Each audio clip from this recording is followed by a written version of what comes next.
당신은 지금까지 몇 번이나 화에 삼켜진 채 스스로를 파괴했습니까?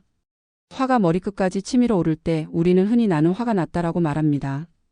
너무나 자연스러운 이 말 속에 사실은 우리를 고통스럽게 만드는 가장 큰 착각이 숨어 있습니다. 바로 나와 화를 동일시하는 것입니다. 생각해 보십시오. 누군가 당신을 무시하는 말을 던졌을 때 당신의 가슴 속에서 뜨거운 무언가가 치솟아 오릅니다. 그 순간 당신은 더 이상 당신이 아닙니다. 화가 당신의 입을 빌려 소리를 지르고 화가 당신의 손을 움직여 물건을 집어 던지고 화가 당신의 판단력을 흐려 후회할 말들을 쏟아내게 만듭니다. 내가 곧 화가 되어버리니 화가 날뛰면 나도 함께 날뛸 수밖에 없습니다.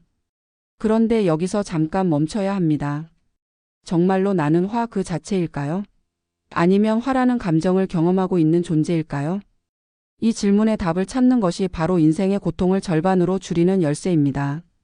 하지만 석가모니는 우리 마음을 하늘에, 감정을 잠시 지나가는 구름에 비유하셨습니다. 이 비유는 단순해 보이지만 그 안에 담긴 지혜는 실로 깊습니다. 먹구름이 끼었다고 해서 하늘 자체가 먹구름이 되는 것은 아닙니다. 그저 구름이 하늘을 잠시 가린 것뿐이지요. 당신이 창밖을 내다볼 때를 떠올려 보십시오. 때로는 새하얀 구름이 평화롭게 떠다니고 때로는 회색 먹구름이 하늘을 뒤덮습니다. 폭풍우가 몰아칠 때는 검은 구름이 번개를 동반하며 위협적으로 다가옵니다. 하지만 그 모든 변화 속에서도 하늘은 변함없이 그곳에 있습니다. 구름이 아무리 거세게 몰아쳐도 하늘은 흔들리지 않습니다. 구름이 지나가면 다시 맑은 하늘이 드러납니다. 이것 하나를 알아차려야 합니다. 화는 나라는 존재가 아니라 외부의 자극으로 인해 내 안에 잠시 생겨난 현상일 뿐이라는 사실입니다. 이 깨달음은 처음에는 추상적으로 느껴질 수 있습니다. 하지만 실제로 화가 치밀어 오르는 순간을 자세히 관찰해 보면 이것이 얼마나 명확한 진실인지 알게 됩니다. 화는 갑자기 나타났다가 시간이 지나면 사라집니다. 아침에 극도로 화가 났던 일이 저녁이 되면 무덤덤해지고 어제는 견딜 수 없었던 모욕이 일주일 후에는 그럴 수도 있지라는 생각으로 바뀝니다. 만약 화가 정말로 나 자신이라면 화가 사라질 때 나도 함께 사라져야 하지 않을까요?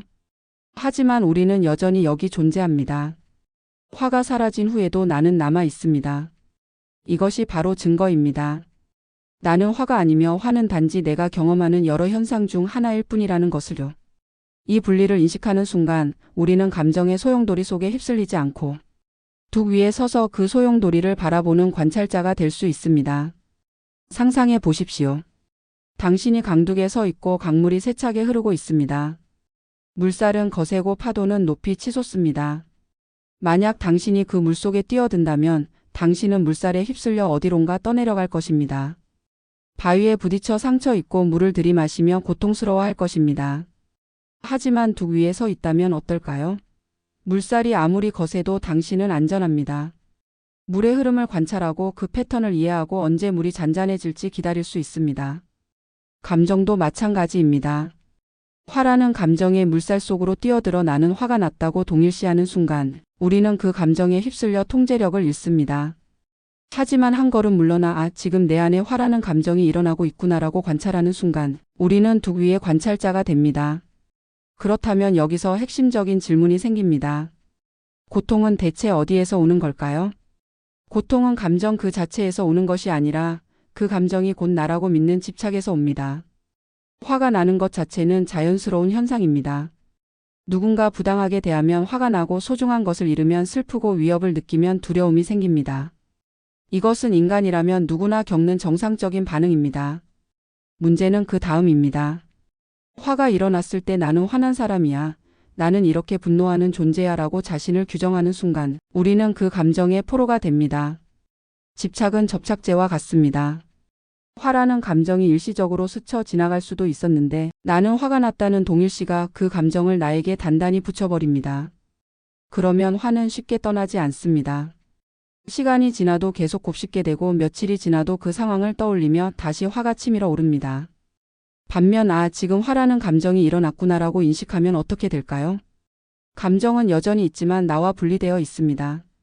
마치 하늘을 지나가는 구름처럼 그 감정은 자연스럽게 왔다가 자연스럽게 떠나갑니다. 억지로 붙잡지 않으면 감정은 본래 머물지 않는 속성을 가지고 있습니다. 이것이 바로 이것 하나를 알아차리는 것의 힘입니다. 나는 감정이 아니라 감정을 경험하는 존재라는 사실, 이 하나만 깊이 이해해도 인생의 고통은 정말로 절반으로 줄어듭니다. 화가 날 때 그것을 다스리는 가장 쉽고도 강력한 방법은 감정에 이름표를 붙여주는 것입니다. 이 말이 처음에는 이상하게 들릴 수도 있습니다. 감정에 이름을 붙인다고? 그게 뭐가 대수라고? 하지만 이것이야말로 수천 년 전부터 전해 내려온 지혜이자 현대 심리학이 증명한 놀라운 치유의 도구입니다. 누군가 무례한 말을 해서 가슴이 쿵쿵거릴 때를 떠올려 보십시오. 직장 상사가 여러 사람 앞에서 당신을 질책했다고 가정해 봅시다. 그 순간 온몸이 뜨겁게 달아오르고 주먹이 저절로 쥐어지며 머릿속에서는 하고 싶은 말들이 폭포처럼 쏟아집니다. 이때 대부분의 사람들은 어떻게 반응할까요? 저 사람이 감히. 말도 안 돼, 너무 불공평해. 당장 따지고 싶어. 이런 생각들이 꼬리에 꼬리를 물고 이어집니다. 그리고 그 생각들은 화를 더 크게 키웁니다. 마치 마른 장작에 불을 지피듯 생각은 분노의 불길을 활활 타오르게 만듭니다. 하지만 이렇게 한번 시도해 보십시오. 그 격한 감정이 일어나는 순간 반응하는 대신 마음속으로 조용히 읊조려 보십시오.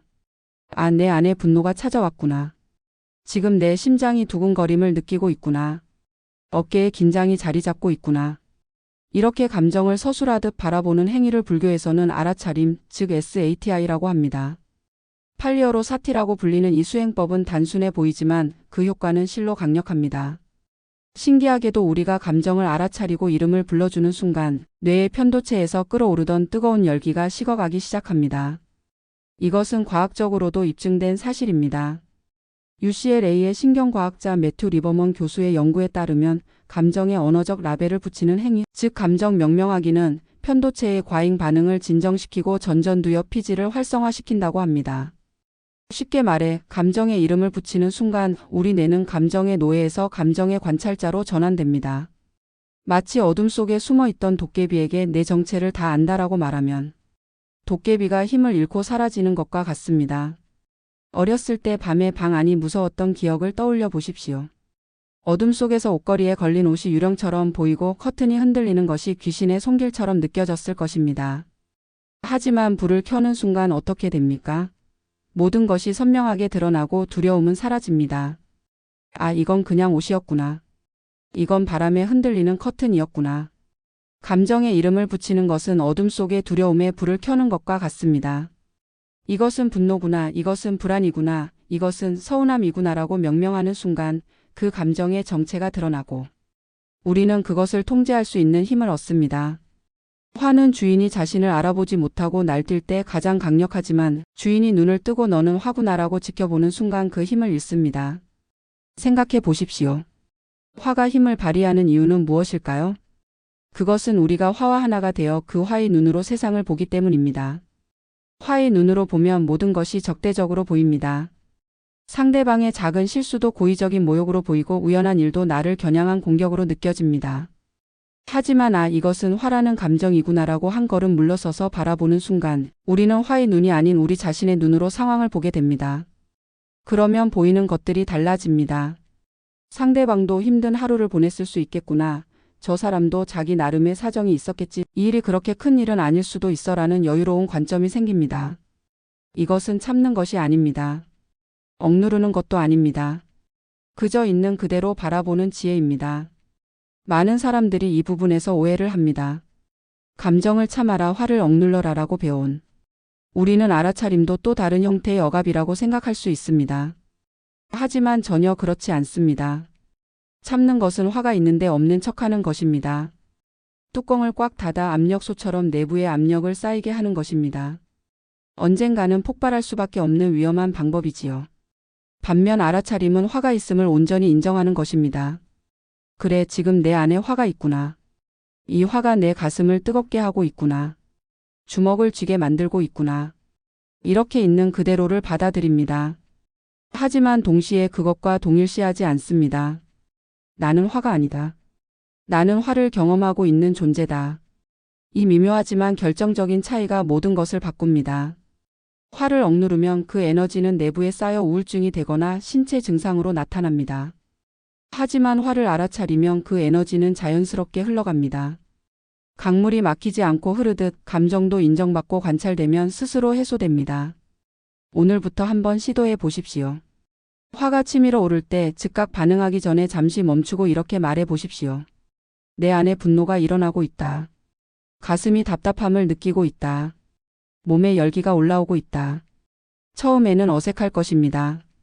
감정의 소용돌이 속에서 이런 객관적인 관찰을 하는 것이 쉽지 않을 것입니다.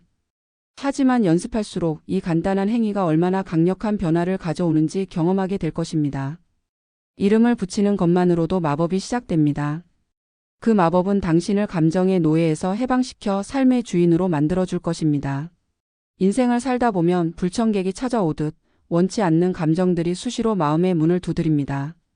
짜증, 억울함, 분노라는 손님들이지요. 당신의 마음을 하나의 집이라고 상상해 보십시오. 아름답고 평화로운 당신만의 공간입니다. 그런데 어느 날 갑자기 초인종이 울립니다. 문을 열어보니 얼굴을 찌푸린 분노라는 손님이 서 있습니다. 뒤이어 억울함, 서운함, 질투 같은 손님들도 줄지어 들어오려 합니다. 이때 우리는 두 가지 선택을 할 수 있습니다. 어리석은 사람은 이 불청객이 찾아올 때마다 문을 활짝 열어주고 안방을 내어주며 밥까지 먹여 키웁니다. 그리고는 이 손님 때문에 내가 못 살겠다며 괴로워합니다. 구체적으로 어떤 모습일까요? 출근길에 누군가 당신을 밀치고 지나갔다고 가정해 봅시다. 그 순간 짜증이라는 손님이 찾아옵니다. 어리석은 반응은 이렇습니다. 그 손님을 집 안 깊숙이 들이고 계속해서 그 상황을 되새깁니다. 저 사람이 어떻게 사과도 없이 갈 수가 있어? 정말 요즘 사람들은 예의가 없어. 아침부터 기분 잡쳤네. 그리고 회사에 도착해서도 점심시간에도 퇴근길에도 그 일을 떠올립니다. 동료에게 그 이야기를 하고 집에 가서 가족에게도 하소연합니다. 이것이 바로 화라는 손님에게 밥을 주는 행위입니다. 생각할 때마다, 이야기할 때마다 그 감정은 더 크고 강해집니다. 처음에는 작은 짜증이었던 것이 하루가 끝날 무렵에는 분노로 변해 있습니다. 하지만 지혜로운 사람은 그저 문 밖에서 그 손님을 바라볼 뿐입니다. 또 왔는가? 그래, 잠시 머물다 가라. 하지만 주인 행세는 할 수 없다. 라고 선을 긋습니다. 같은 상황에서 지혜로운 반응은 이렇습니다. 누군가 밀치고 지나갔을 때 짜증이 일어나는 것을 알아차립니다. 아, 지금 내 안에 짜증이 생겼구나. 그리고 그 감정을 인정하되 거기에 에너지를 더 보태지 않습니다. 저 사람도 급한 일이 있었나 보다. 뭐 그럴 수도 있지. 그리고 그 생각을 거기서 끝냅니다. 회사에 도착해서 그 일을 되새기지 않습니다. 점심시간에 동료에게 불평하지 않습니다. 그 손님은 문 앞에 잠시 서 있다가 주인이 관심을 주지 않자 슬그머니 떠나갑니다. 이것이 바로 알아차림의 미학입니다. 감정을 부정하는 것이 아닙니다. 감정이 있다는 것을 인정하되 그 감정에게 집의 열쇠를 넘겨주지 않는 것입니다. 감정은 손님일 뿐 주인이 될 수 없습니다. 화가 났을 때 그 화에 밥을 주는 행동, 즉 계속해서 그 사건을 곱씹고 상대를 욕하는 행동을 멈추십시오. 이것이 얼마나 중요한지 아무리 강조해도 지나치지 않습니다. 우리가 겪는 고통의 대부분은 실제 사건 그 자체가 아니라 그 사건을 머릿속에서 수백 번 되풀이하는 데서 옵니다. 한 연구에 따르면 우리가 하루에 하는 생각의 약 70%가 부정적이고 그중 90%는 어제와 똑같은 생각이라고 합니다. 즉 우리는 이미 지나간 일을 반복해서 생각하며 스스로에게 고통을 가하고 있는 것입니다. 누군가 당신에게 상처 주는 말을 했다고 가정해 봅시다. 그 말을 듣는 순간의 고통은 몇 초에서 몇 분 정도입니다. 하지만 우리는 그 말을 며칠, 몇 주, 때로는 몇 년 동안 되새기며 그때의 고통을 계속 재생산합니다. 실제로 상대방은 이미 그 말을 잊었을 수도 있는데 우리는 혼자서 그 상처를 곱씹으며 키우고 있는 것입니다. 밥을 주지 않으면 손님은 제풀에 지쳐 떠나게 마련입니다. 이것은 자연의 법칙입니다. 에너지를 공급받지 못하는 것은 스스로 소멸합니다. 불도 장작이 없으면 꺼지고 식물도 물과 햇빛이 없으면 시듭니다. 감정도 마찬가지입니다. 우리가 그 감정에 대해 계속 생각하고 말하고 정당화하지 않으면 그 감정은 자연스럽게 힘을 잃고 사라집니다. 실험을 해보십시오. 다음번에 화가 날 일이 생기면 의도적으로 그 일에 대해 생각하지 않으려 노력해 보십시오. 그 상황을 되새기지 말고 다른 사람에게 이야기하지 말고 머릿속에서 상대방과 논쟁하지 마십시오. 그냥 그 감정이 있다는 것을 알아차리고 다른 일에 집중하십시오. 놀랍게도 몇 시간 후 그 화가 거의 사라져 있는 것을 발견하게 될 것입니다.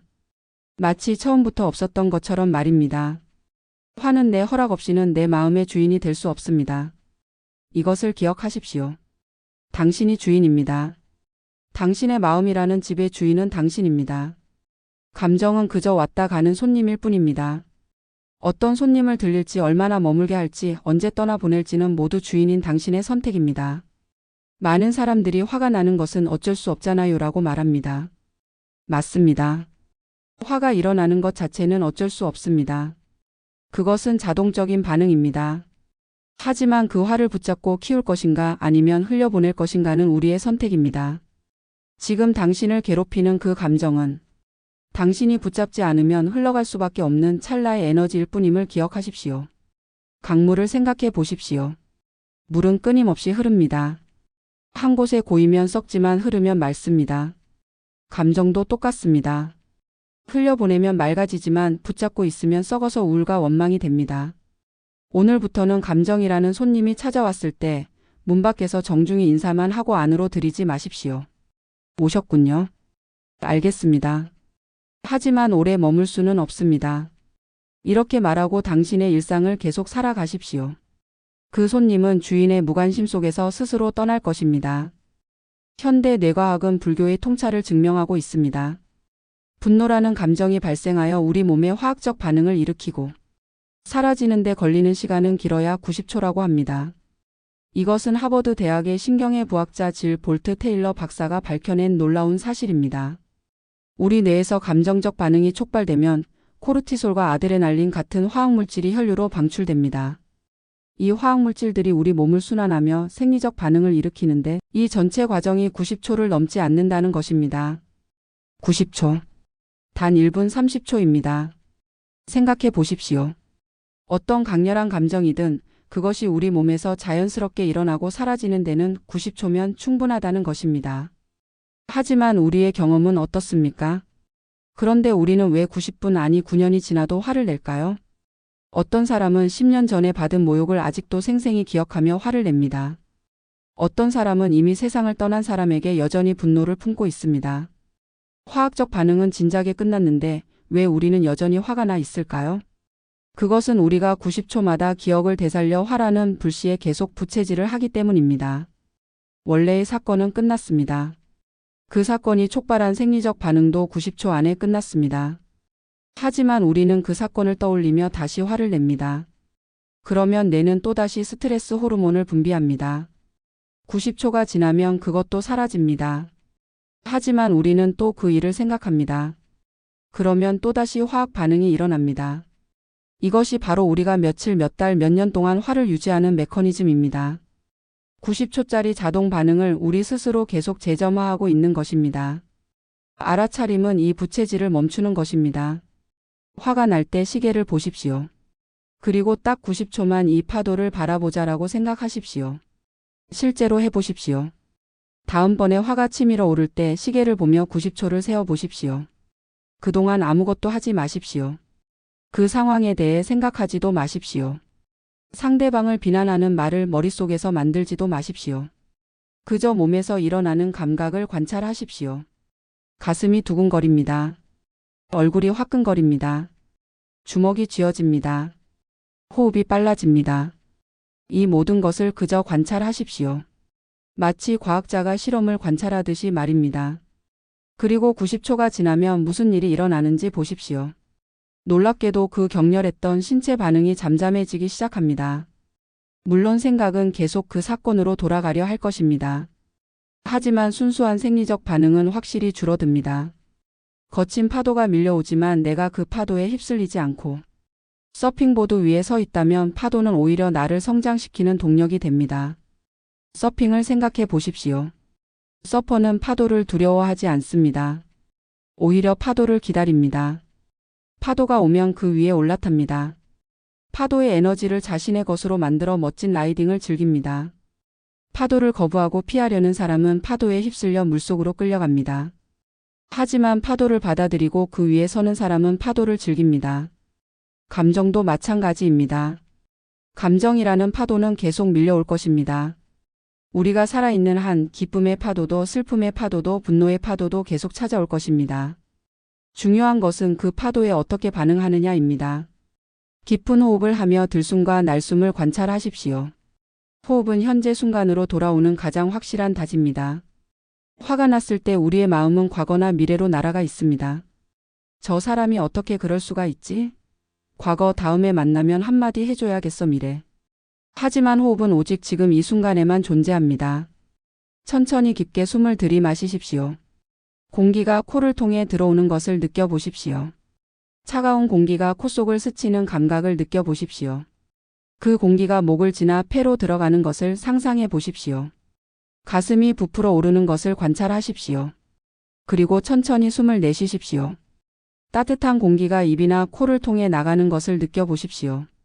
가슴이 가라앉는 것을 관찰하십시오. 온몸이 조금씩 이완되는 것을 느껴보십시오.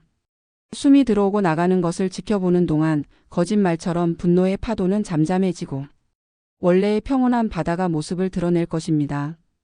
이것은 마법이 아닙니다. 과학입니다. 깊은 호흡은 부교 감신 경계를 활성화시켜 우리 몸을 투쟁 마이너스 도피 모드에서 휴식 마이너스 회복 모드로 전환시킵니다.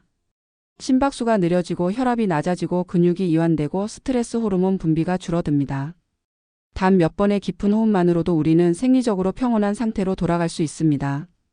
그리고 몸이 진정되면 마음도 자연스럽게 진정됩니다. 고통은 파도 때문이 아니라 파도를 거부하려는 나의 몸부림 때문에 생깁니다. 이것이 핵심입니다. 파도 자체는 문제가 아닙니다. 파도는 자연스러운 현상입니다. 바다의 파도가 일고 계절이 바뀌고 낮과 밤이 교대하는 것처럼 우리 마음의 감정의 파도가 일어나는 것은 당연합니다. 고통은 파도가 일어나서는 안 돼 이 파도를 없애야 해라고 저항할 때 생깁니다. 우리가 파도와 싸우려 할 때 파도는 우리를 집어삼킵니다. 하지만 파도를 인정하고 받아들일 때 우리는 그 파도를 탈 수 있습니다. 파도를 인정하고 그저 바라보십시오. 아, 지금 분노의 파도가 일고 있구나. 강렬한 파도네. 하지만 이것도 지나갈 거야. 90초만 이 파도를 지켜보자. 저항하지 마십시오. 싸우지 마십시오. 그저 관찰하십시오. 파도가 일었다가 스스로 가라앉는 것을 지켜보십시오. 당신이 아무것도 하지 않아도 파도는 스스로 고요해집니다. 이것이 자연의 법칙입니다. 오늘부터 당신은 파도에 휩쓸리는 사람이 아닌 파도를 타는 서퍼가 되십시오. 90초의 파도를 즐기는 지혜를 배우십시오. 그러면 인생의 거친 바다도 두렵지 않을 것입니다. 화를 알아차린다는 것은 결국 나 자신을 보호하는 행위입니다. 많은 사람들이 이것을 놓칩니다. 분노 관리를 다른 사람을 위한 것, 사회적으로 더 나은 사람이 되기 위한 것으로만 생각합니다. 물론 그것도 맞습니다. 하지만 그보다 더 근본적인 이유는 화는 무엇보다 나 자신을 파괴하기 때문입니다. 화가 났을 때 내 몸을 보십시오. 잠시 멈추고 자신의 몸을 스캔해 보십시오. 분노가 치밀어 오를 때 당신의 몸에서는 무슨 일이 일어나고 있습니까? 어깨는 굳어 있고 호흡은 가쁘며 위장은 경직되어 있습니다. 어깨를 만져보십시오. 바위처럼 딱딱하게 굳어 있을 것입니다. 목과 어깨 사이의 근육은 팽팽하게 긴장되어 있고 등 상부는 마치 강철판을 대놓은 것처럼 뻣뻣합니다. 이 긴장이 오래 지속되면 두통이 오고 목 디스크가 생기고 만성 통증으로 이어집니다. 호흡을 관찰해 보십시오. 얕고 빠릅니다. 가슴으로만 숨을 쉬고 있습니다. 깊은 복식 호흡이 아닌 표면적인 흉식 호흡을 하고 있습니다. 이런 호흡은 산소 공급을 제한하여 뇌 기능을 저하시키고 더 불안하고 초조하게 만듭니다. 위장을 느껴보십시오. 속이 뒤틀리는 것 같습니다. 소화가 멈추고 위산이 과다 분비되고 장이 경련을 일으킵니다. 만성적인 화는 위궤양, 과민성 대장 증후군, 소화불량으로 이어집니다. 심장을 느껴보십시오. 빠르게 두근거립니다. 혈압이 올라가고 혈관이 수축됩니다. 연구에 따르면 만성적인 분노는 심혈관 질환의 주요 위험 요인 중 하나입니다. 화를 자주 내는 사람은 그렇지 않은 사람보다 심장마비 위험이 2배 이상 높다고 합니다. 이 가여운 몸을 보고도 계속 화를 내시겠습니까? 이것은 단순한 수사적 질문이 아닙니다. 진지하게 물어보는 것입니다. 당신의 몸, 당신과 평생을 함께할 이 소중한 몸이 고통받는 것을 보고도 정말로 그 화를 계속 붙잡고 있을 가치가 있습니까? 상대방은 이미 그 일을 잊고 편안히 저녁을 먹고 있을지도 모릅니다. 당신에게 상처 준 사람은 지금 TV를 보며 웃고 있을지도 모릅니다. 하지만 당신은 혼자서 그 일을 곱씹으며 스트레스 호르몬을 분비하고 면역력을 떨어뜨리고 몸을 병들게 하고 있습니다. 알아차림은 나를 향한 깊은 연민으로 이어집니다. 이 일 때문에 내 소중한 몸이 이렇게 고통받고 있구나. 이제 그만하자. 이렇게 스스로를 다독이는 것이 진짜 치유입니다. 자신에게 말을 걸어보십시오. 마치 사랑하는 친구를 위로하듯이 아픈 아이를 달래듯이 자신에게 다정하게 말하십시오. 많이 힘들었구나. 화날 만했어. 충분히 이해해. 하지만 이제 이 화가 너를 해치고 있어. 놓아주자. 너는 이것보다 더 소중한 존재야. 이것이 자기 연민입니다. 자기 연민은 나약함이 아닙니다. 자기 연민은 자신을 사랑하는 용기입니다. 자신의 고통을 인정하고 자신에게 친절을 베푸는 것입니다. 타인을 향한 분노는 결국 나의 결핍이나 두려움에서 기인할 때가 많습니다. 이것을 이해하는 것이 중요합니다. 표면적으로는 상대방의 잘못 때문에 화가 난 것처럼 보이지만 깊이 들여다보면 우리 내면의 상처나 욕구와 연결되어 있습니다. 상대가 나를 무시했다고 화가 난다면 사실은 인정받고 싶은 나의 욕구가 좌절되었기 때문입니다. 생각해 보십시오. 만약 당신이 진정으로 자신의 가치를 확신하고 있다면 누군가의 무시가 그렇게 큰 영향을 미칠까요? 상대방의 무시가 상처가 되는 이유는 내면 깊은 곳에 나는 인정받을 가치가 있을까? 라는 불안이 있기 때문입니다. 상대방의 행동은 단지 그 불안을 건드린 것뿐입니다. 누군가 나보다 더 좋은 것을 가졌을 때 질투가 난다면 사실은 부족한 나에 대한 두려움 때문입니다. 내가 충분하다고 느낀다면 다른 사람이 무엇을 가졌든 평온할 수 있습니다. 누군가 내 조언을 무시하고 다른 선택을 했을 때 화가 난다면 사실은 통제하고 싶은 나의 욕구가 좌절되었기 때문입니다. 다른 사람도 자신의 삶을 살 권리가 있다는 것을 진정으로 받아들인다면 그 선택을 존중할 수 있습니다. 그 욕구를 알아차리고 그래 내가 인정받고 싶었구나. 괜찮다 내가 나를 인정하면 된다. 라고 스스로를 위로해 주십시오. 이것이 진정한 해결책입니다. 외부에서 인정을 구하는 것이 아니라 내가 나를 인정하는 것입니다. 다른 사람이 나를 어떻게 대하든 나는 나의 가치를 알고 있습니다. 구체적으로 어떻게 할까요?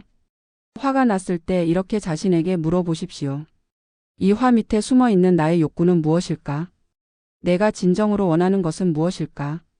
어떤 두려움이나 불안이 건드려졌을까? 그리고 그 욕구를 인정하십시오. 부끄러워하거나 부정하지 마십시오. 인정받고 싶은 것, 사랑받고 싶은 것, 안전하고 싶은 것, 이 모든 것은 인간의 자연스러운 욕구입니다. 하지만 동시에 이것도 알아차리십시오. 그 욕구를 다른 사람이 채워주기를 기대하는 것은 고통의 시작입니다. 나의 평화가 다른 사람의 행동에 달려 있다면 나는 영원히 불안할 수밖에 없습니다. 왜냐하면 다른 사람의 행동은 내가 통제할 수 없기 때문입니다. 대신 이렇게 하십시오. 스스로에게 그 욕구를 채워주십시오. 인정받고 싶습니까? 스스로를 인정하십시오. 오늘 하루 당신이 한 작은 일들을 떠올려 보십시오. 당신이 노력한 것들, 친절했던 순간들, 최선을 다한 일들을 인정하십시오. 사랑받고 싶습니까? 스스로를 사랑하십시오. 거울을 보고 자신에게 사랑해라고 말해 보십시오. 처음에는 어색할 것입니다. 하지만 계속하십시오. 안전하고 싶습니까? 스스로에게 안정감을 주십시오. 나는 나를 지킬 수 있어. 무슨 일이 있어도 나는 나를 버리지 않을 거야. 외부의 적을 물리치는 것보다 내면의 결핍을 안아주는 것이 분노를 잠재우는 가장 근본적인 해결책입니다. 상대방과 싸워서 이긴다고 해도 내면의 결핍은 그대로 남습니다. 그러면 또 다른 상황에서 또 다른 사람에게 화를 낼 것입니다. 이것은 끝이 없는 싸움입니다. 하지만 내면의 결핍을 채우면 더 이상 외부의 상황이 나를 쉽게 흔들지 못합니다. 내가 내 안에서 충만하면 다른 사람이 무엇을 하든 내 평화는 유지됩니다. 이것이 바로 자비의 시선입니다. 나를 향한 자비, 그리고 놀랍게도 그 자비는 자연스럽게 타인을 향한 자비로 확장됩니다. 내가 나의 결핍과 두려움을 이해하면 다른 사람의 결핍과 두려움도 이해하게 됩니다. 그러면 화 대신 연민이 일어납니다.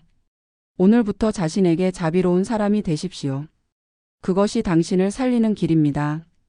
오늘 하루도 크고 작은 감정의 구름들이 당신의 하늘을 지나갔을 것입니다. 잠시 눈을 감고 오늘 하루를 떠올려 보십시오. 아침에 눈을 떴을 때부터 지금 이 순간까지 얼마나 많은 감정들이 왔다 갔습니까? 출근길 지하철에서 느꼈던 답답함, 업무 중에 느꼈던 스트레스, 동료의 말에 느꼈던 섭섭함, 점심 메뉴를 고를 때의 작은 기쁨, 오후의 나른함, 퇴근 시간의 피곤함, 집으로 돌아오며 느꼈던 안도감. 그리고 그 사이사이에 스쳐 지나간 수많은 작은 짜증들과 미소들. 개 중에는 맑은 구름도 있었겠지만 천둥 번개를 동반한 먹구름도 있었겠지요. 누군가는 오늘 큰 분노의 구름을 경험했을 것입니다. 상사의 부당한 질책, 배우자와의 다툼, 자녀의 말대꾸, 거래처의 무례한 태도. 그 순간에는 온 세상이 먹구름으로 뒤덮인 것처럼 느껴졌을 것입니다. 누군가는 슬픔의 구름을 만났을 것입니다. 이별의 아픔, 상실의 고통, 외로움의 무게. 그 구름은 먹구름보다 더 오래 머물며 당신의 마음을 적셨을 것입니다. 누군가는 불안의 구름과 씨름했을 것입니다. 미래에 대한 걱정, 건강에 대한 두려움, 경제적 불안. 이 구름은 특히 밤이 되면 더 짙어져서 잠을 설치게 만들었을 것입니다. 하지만 기억하십시오. 하늘은 구름이 지나간 흔적을 남기지 않습니다. 아무리 거대한 먹구름이 하늘을 뒤덮어도 아무리 폭우가 쏟아져도 구름이 지나가면 하늘은 다시 맑습니다. 하늘은 아까 그 구름 때문에 내가 많이 상처받았어라고 말하지 않습니다. 하늘은 그저 있을 뿐입니다. 구름이 오면 받아들이고 구름이 가면 보내줍니다. 당신의 본성은 저 텅 빈 하늘처럼 맑고 고요합니다. 이것을 잊지 마십시오. 감정은 당신의 본질이 아닙니다. 감정은 날씨처럼 변하지만 당신의 본성은 변하지 않습니다. 폭풍우가 치든 눈이 오든 햇빛이 비추든 하늘은 언제나 하늘입니다. 당신도 마찬가지입니다. 화가 나든 슬프든 불안하든 기쁘든 당신의 본질은 변하지 않습니다. 당신은 그 모든 감정을 경험하는 광대한 의식, 고요한 관찰자입니다. 화가 났던 일, 억울했던 순간이 떠오른다면 조용히 눈을 감고 말해 보십시오. 이것은 내가 아니다. 이것은 지나가는 구름이다. 지금 이 순간 편안하게 앉아서 오늘 당신을 괴롭혔던 일을 떠올려 보십시오. 그 상황, 그 사람, 그 말. 그리고 그때 느꼈던 감정을 느껴보십시오. 화, 슬픔, 불안 무엇이든 좋습니다. 그 감정을 느끼면서 동시에 이렇게 말하십시오. 이것은 내가 아니다. 이것은 지나가는 구름이다. 나는 이 구름을 지켜보는 하늘이다. 처음에는 믿기지 않을 수도 있습니다. 감정이 너무 강렬해서 이게 내가 아니라니 말도 안 되라고 생각할 수도 있습니다. 괜찮습니다. 그냥 계속 말하십시오. 진심이 담기지 않아도 괜찮습니다. 그저 말하십시오. 그리고 깊게 숨을 내쉬며 그 구름을 입김으로 불어 날려 보내십시오. 천천히 깊게 숨을 들이마시십시오. 1, 2, 3, 4. 그리고 더 천천히 숨을 내쉬십시오. 1, 2, 3, 4, 5, 6. 숨을 내쉬면서 그 감정이 당신의 몸을 떠나 공기 중으로 흩어지는 것을 상상하십시오. 마치 민들레 홀씨를 불어 날리듯이 그 감정을 바람에 실어 보내십시오. 억지로 밀어내는 것이 아닙니다. 부드럽게 자연스럽게 사랑으로 보내주는 것입니다. 고마워. 나를 보호하려고 왔었구나. 하지만 이제는 가도 돼. 나는 괜찮아. 알아차리는 순간 화는 힘을 잃고 당신은 다시 삶의 주인 자리로 돌아옵니다. 이것이 오늘 우리가 함께 배운 모든 것의 핵심입니다. 알아차림. 단순하지만 강력한 이 하나의 도구가 당신의 인생을 변화시킬 것입니다. 감정에 이름을 붙이는 것, 감정을 손님으로 대하는 것, 90초의 파도를 지켜보는 것, 자기 자신에게 자비를 베푸는 것. 이 모든 것은 결국 알아차림에서 시작됩니다. 이 단순한 진리 하나만 가슴에 품어도 인생의 고통은 절반, 아니 그 이하로 줄어듭니다. 믿기 어려울 수도 있습니다. 이렇게 간단한 것으로 내 인생이 바뀐다고? 하지만 진리는 언제나 단순합니다. 복잡한 것은 우리의 생각이지 진리 자체는 언제나 명료하고 단순합니다. 시도해 보십시오. 내일부터, 아니 지금 이 순간부터 시도해 보십시오. 다음에 강한 감정이 일어날 때 그 감정과 하나가 되는 대신 한 걸음 물러나 관찰하십시오. 아, 지금 이런 감정이 일어나고 있구나. 처음에는 잘 안 될 것입니다. 감정에 휩쓸려서 나중에서야 아, 내가 또 감정과 동일시했구나라고 깨달을 것입니다. 괜찮습니다. 그것도 알아차림입니다. 계속 연습하십시오. 점점 더 빨리 알아차리게 될 것입니다. 당신은 감정보다 훨씬 크고 위대한 존재입니다. 당신은 화가 아닙니다. 당신은 슬픔이 아닙니다. 당신은 불안이 아닙니다. 당신은 그 모든 것을 담을 수 있는 광대한 의식입니다. 하늘이 구름보다 훨씬 크듯이 당신은 감정보다 훨씬 큽니다. 당신은 사랑입니다. 당신은 평화입니다. 당신은 고요함입니다. 이것이 당신의 본질입니다. 감정은 왔다 갔다 하지만 이 본질은 변하지 않습니다. 오늘 밤은 그 어떤 구름도 머물지 않는 청명하고 평온한 당신의 본래 마음으로 편안히 잠드시길 바랍니다. 이 긴 여정을 함께 해주셔서 감사합니다. 우리가 함께 나눈 이 시간이 당신에게 작은 위로가 되었기를 바랍니다. 혹시 오늘 밤 잠들기 전에 마음이 무겁다면, 혹시 내일 아침 일어나기 힘든 날이라면 이 채널을 다시 찾아주십시오. 여기 인생의 마지막 수업에는 당신을 위한 말들이 기다리고 있습니다. 살아오며 미처 듣지 못했던 말, 지금이라서 비로소 이해되는 인생의 문장들. 이곳에서 우리는 함께 그 의미를 찾아갑니다. 조용한 위로가 필요할 때, 혼자 있는 밤에 마음을 내려놓고 싶을 때 이곳으로 오십시오. 인생은 끝을 말하기보다 지금의 삶을 조금 더 따뜻하게 살아가기 위한 것이니까요. 우리의 수업은 계속됩니다. 당신의 마음이 조금 더 가벼워질 때까지, 당신이 스스로를 조금 더 사랑하게 될 때까지 우리는 함께 걸어갈 것입니다.